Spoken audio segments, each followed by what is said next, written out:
Good morning everyone. I am Dr. Supriya from Department of Respiratory Medicine, Narayana Medical College, Nellore.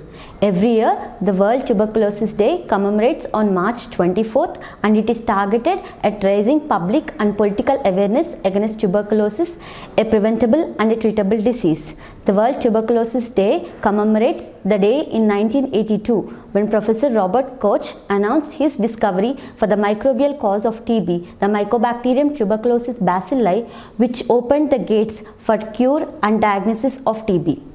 Despite effective treatment for tuberculosis has been available for the past 65 years, TB continues to cause 1.3 million deaths annually in lower and middle income countries. As of today, close to 3,560 people lose their life to tuberculosis and approximately 30,000 people affected by tuberculosis every day. With a global incidence of 10 million, India accounts for 25% of the global burden of TB with an incidence of 2.7 million. In this dismal situation, the WHO theme for 2024 World Tuberculosis Day is Yes, we can end TB. It conveys a message with a hope to turn the tide against tuberculosis epidemic with adequate investments, high level of leadership and rapid uptake of WHO recommendations. TB can affect any organ in the body, the most common being the lung. TB spreads via the respiratory nuclei secreted from the secretions of the affected TB patients. The most common symptoms of TB patient include cough with sputum production for more than 3 weeks, fever with evening rise of temperature, fatigue, loss of weight and loss of appetite.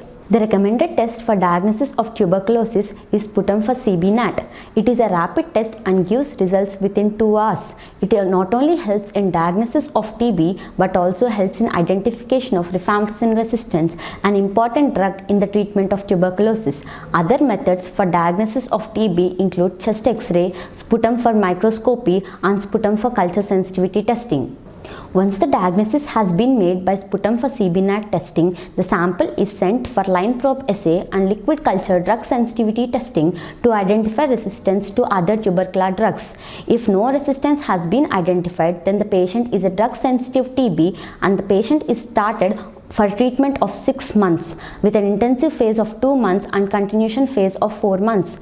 If any resistance has been identified for the first line of tubercular agents, then the patient is a drug resistant TB case and the patient can be treated by 2 methods. One is a shorter regimen with 9 to 11 months of treatment and another is a longer regimen with 18 to 20 months of treatment. The regimen which we choose depends upon the drugs that the patient is resistant. The major driving factors for TB epidemic includes poverty, undernutrition, comorbidities like diabetes, hypertension, immunosuppressed conditions and stigma. The TB can be prevented with following proper cough etiquette, proper disposal of sputums, eating adequate nutritious food to boost our immune system and avoiding contact with active TB patients. Tuberculosis is a notifiable disease. For this, the Government of India launched a web-based notification system known as NICSHI in 2012, which enables the public and private health practitioners to notify every TB case they come across. This not only helps in treatment of the TB case but also helps in follow-up of the case. The revised National TB Control Program (RNTCP) was renamed as National TB Elimination Program, which emphasizes the commitment of the government to end tuberculosis by 2025. Ending TB requires concerted effort by all the sectors to provide services, support and to provide a safe environment in the right place at the right time. So let us all work together in achieving these goals and eliminating this curable but devastating disease. Thank you.